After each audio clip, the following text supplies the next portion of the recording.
The title of this mini podcast is Perspective. Is it better to be inside looking out, or as the old love song goes, on the outside looking in? It depends. It seems to me that what we're looking in on is the past. What we're looking out on is the future. Both views have their ups and downs, or in this case, ins and outs.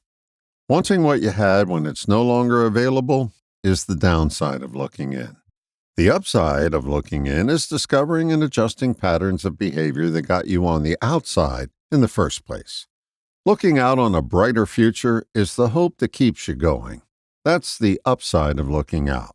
The downside of looking out is that we spend so much time doing it rather than doing something to make it happen. Looking back and looking forward are perspectives. Right now is where your past and future meet. It's not a perspective, it's a reality. The downside of reality is that you ignore it, and by doing so will always pay a price. The upside of reality is discovering that, no matter what the situation, you have the ability to respond to it. Responding is not reacting. Reacting is what you did in the past. Responding is not escaping the moment and wishing for a different future. That's just another conditioned reaction. Responding is the gift life has given us to interact with the present. What reality are you attempting to put perspective on?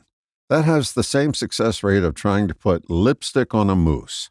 Looking back on a better time or looking forward to a time that will be better are reactions that keep you from responding to what's right here, right now.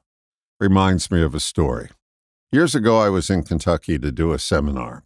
The hotel where we were holding it had a meeting room which we were assigned. The trouble was that it was filled with tables, chairs, and dirty plates from a wedding reception that was held there days before. The person at the front desk, the only staff person in the hotel, told me that the cleaning and setup of the meeting room was not staffed by the hotel, but by an outside company, and they didn't work on Monday. I had a reality on my hands. I told him that we had a meeting in there in about 4 hours and that it needed to be cleaned up and set up as per our agreement. He said our agreement was not with the hotel, but with the catering company, and he repeated they didn't work on Monday. Oh, I was frustrated and about to get into a long, heated debate with this guy until I recognized that I was reacting. I was reacting to the way it should be rather than the way it was. I looked directly at him and said, "You're the only person that can make this happen. I don't know who to call to make this happen, but you do. Make that call now and make this happen."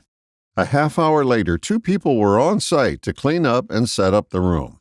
I could have easily argued for hours about how things should be or how they were in the past, but that wouldn't have gotten me a functional meeting room. Putting perspective on reality is ignoring reality. Responding to what's right in front of you is always an action plan, not a reaction plan. Gaining perspective may make you smarter, but when it comes to reality, it's a non-starter. All the best, John.